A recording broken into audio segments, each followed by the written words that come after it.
whether it's a new car, a relationship, money, a job, or something else. What if you really, really want it and God says no? So you plead and bargain, justify and cry.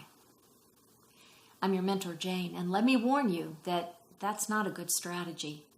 I've learned 2 lessons the hard way about when you really, really want it, but God says no. So let's get to it. Lesson number 1, make sure you ask for the best thing. Now, I love to cruise. Recently, I discovered the perfect ship and itinerary to Antarctica. I charged a small deposit to hold the fantastic price and told my husband all about it. I was so excited. But guess what? He didn't want to go. I was crushed, then frustrated, and then finally I got pretty angry. Now, I love my husband and I want to honor him. And I also really, really want to go on that cruise. So I did what Christians are supposed to do. I prayed about it. This video isn't about how to pray or hear from God. I put a link to a few good videos about that in the description. This video is about what to do when you do hear from God.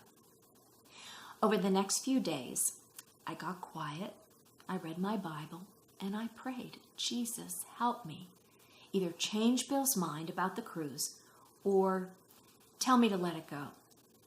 Now, it wasn't wrong to ask God that, but it wasn't the best thing I could ask. We're bound to have differences with other people. Usually, both sides have good points and are entitled to their perspective. And look, it's important to pray through conflicts.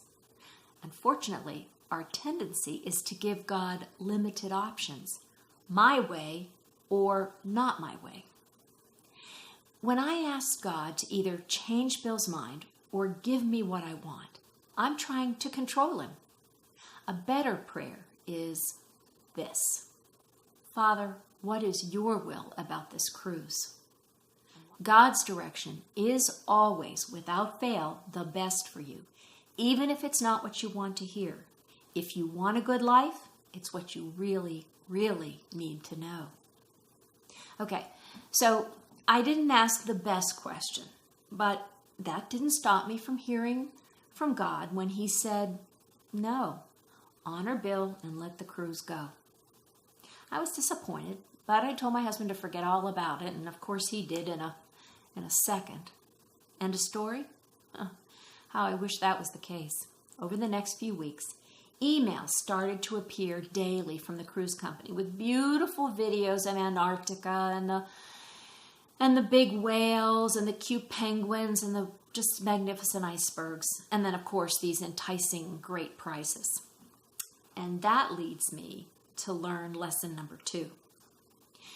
When God gives you direction and you make a decision, stop making the same decision over and over again. That means stop thinking, dreaming, watching, imagining, planning, justifying, discussing it. But I didn't. I opened every email and watched every video of these whales and icebergs and penguins, and in a few days I was right back in the same place. And you know what that looks like.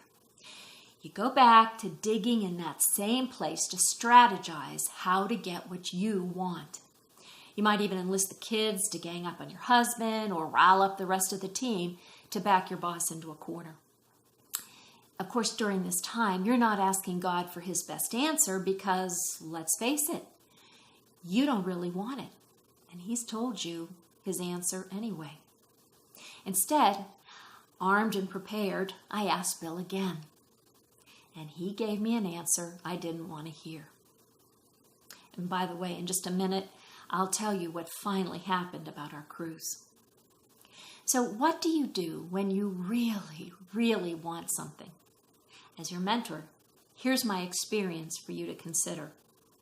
First, ask God to show you his best answer. Don't try to limit his options based on what you or someone else wants. Sometimes it's not going to be what you want, and you'll be disappointed. You'll be frustrated and angry. And here's the thing. Don't let your feelings get in the way of your faith. God's answer will always be what's best for you. Second, when you decide to accept His best, don't start over.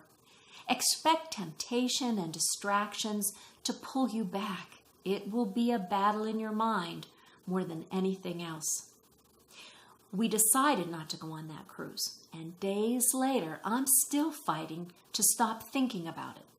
There's no magic solution. But here's some things I did. I unsubscribed to the cruise email and their YouTube channel. I deleted all the old emails. And now, when a thought pops up, which it still does, I just say no and distract myself with something else. Sometimes I'll also just pray, "Help me, Jesus." Throughout life, there are going to be things you really, really want. They won't always be something material like a vacation or a car or a job. Someone you love is going to be in trouble or dying. And my advice is still the same. Ask God for His best in that situation. Accept His best for that situation. We're on the journey to a good life together with Jesus at the center of it. Check out these videos to equip and encourage you on the way. Thanks for watching. I'm your mentor, Jane.